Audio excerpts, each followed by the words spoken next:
Hi, I'm Liv and welcome back to the Book Nook.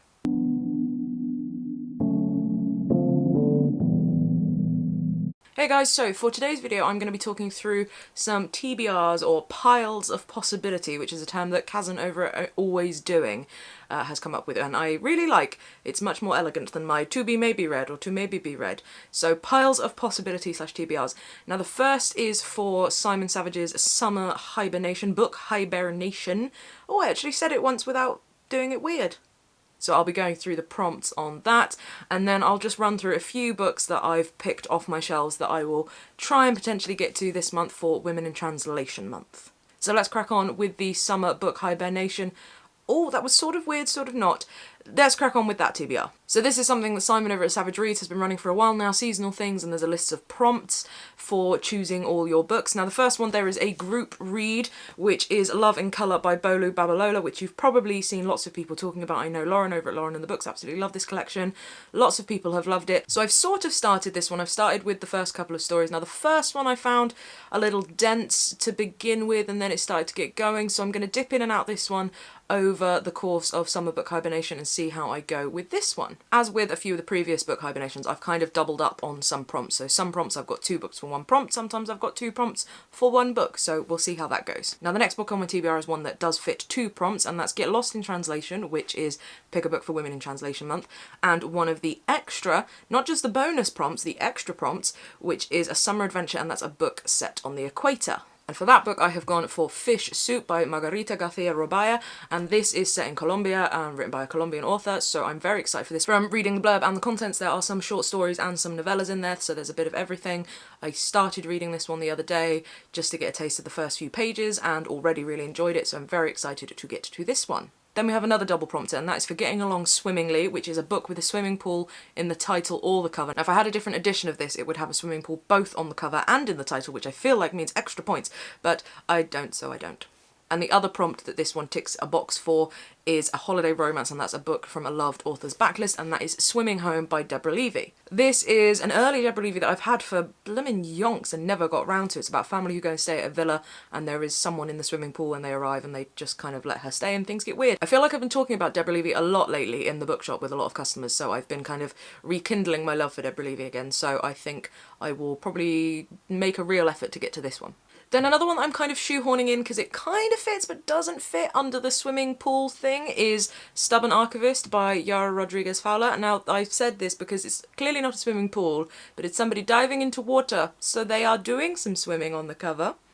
And although this book itself isn't translated, it does seem to concern topics of sort of translation and mixed cultures and living in a country that's not the one you were born in and things like that. And it's just one I've been wanting to read for ages, so I thought I'd shoehorn it in because someone's diving into some water on the front. I have just realised, having said all that about me trying to shoehorn Stubborn Archivist in, it does actually fit one of the extra prompts, and that's Sun, Sea and Sandcastles, a book with any of these things on the cover. It's got a sea on it. Then another double prompter, again a holiday romance, a book from a loved author's backlist, and also a summer fling, a short book you know you're going to love, and that is Strange Hotel by Amy McBride. I was a huge fan of Girl as a Half-Formed Thing and The Lesser Bohemians, and I was really excited for this one, but I don't know what it is with me in the last few years. Instead of, when an author I love comes out with a new book, instead of gobbling it up and going straight for it because I'm really excited, I kind of put it off because I'm scared I'm not going to love it as much as their previous stuff. I kind of did that with Ellie Williams and The Lies Dictionary after how amazing Atrib was. So it's a short little book, Strange Hotel, Amy McBride. It's a holiday romance and a short fling. Now for Dream Destination, a book set in a place you've always wanted to go. Now I've got 2 books here, so give myself some options. Now one I've only just recently hauled, and it is also translated, and it's got some women in translation and some not in translation, and that is the Book of Reykjavik. You guys may have gleaned from all my kind of Viking and Norse love that I love Iceland and wanted to go to there. See a bit more about this book in the haul, which I will link to down below, but this is a collection of short stories set in Reykjavik, and I am very excited about this one. The next option I've got for Dream Destination is a book that's been on my shelf for absolutely yonks. I think either someone gave it to me or I picked it up when everyone was talking about it, but I was actually never really 100% sold on it or drawn to it. But that's partly because I didn't realise it was actually even set in Iceland, and it's based on a true story, and that is Hannah Kent's Burial Rites. So it's based on a true story, and it's about a woman who's condemned for murdering her lover, or I think they think she's a witch, or probably both, because that's what seemed to happen to women a lot in history. And yeah, set in northern Iceland, so yeah, more intrigued by this one than I ever have been previously. So excited to potentially get something off my shelves that I've not read for a while. Then I've got 2 books for the last of the bonus prompts, and that is A Blast from the Past, a book set in a summer from history. Now I know Simon mentioned there are lots of books about the Great British Heatwave of, was it 76 or something like that, but I've read a few of those and I just didn't really feel it. So although these books aren't necessarily set in a specific summer from the past, I have gone for Tove Jansson's The Summer Book, about an elderly artist and her 6-year-old granddaughter going on holiday to an island in Finland, and it's set in the past in summer, so tick. And yes, Mum, this is your copy, because remember when you bought it we said we were going to share it. Okay, thanks, bye. And the second book I've chosen for that prompt is a classic book that I've never read. My cohort never studied it at school. I know that's where a lot of people seem to read it, but we never did this book at school. It's one that, again, I kind of know what happens because it's one of those cultural touchstone ones and everybody kind of knows, but I kind of don't, and I know that it's set in a summer in the past, and that is The Great Gatsby by F. Scott Fitzgerald. Never read it. Not a lot more I need to say about that one. Most of you probably read it or know what it's about more than I do.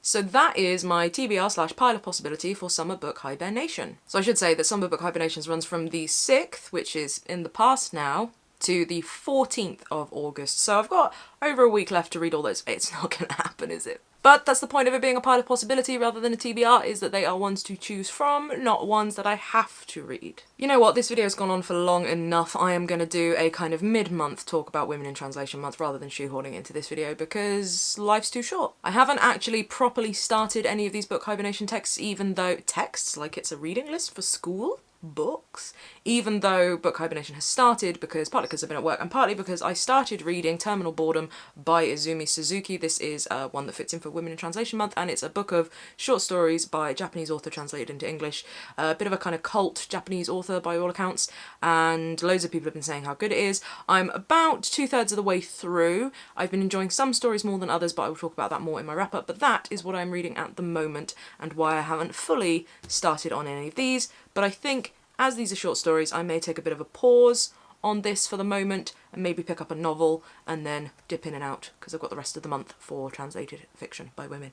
So there we have it. That is my TBR pile of possibility for book hibernation. My cat wants feeding, so I best go and do that. Have a little chat with me in the comments below about any of these books. Have you read? Have you not read? Etc, etc.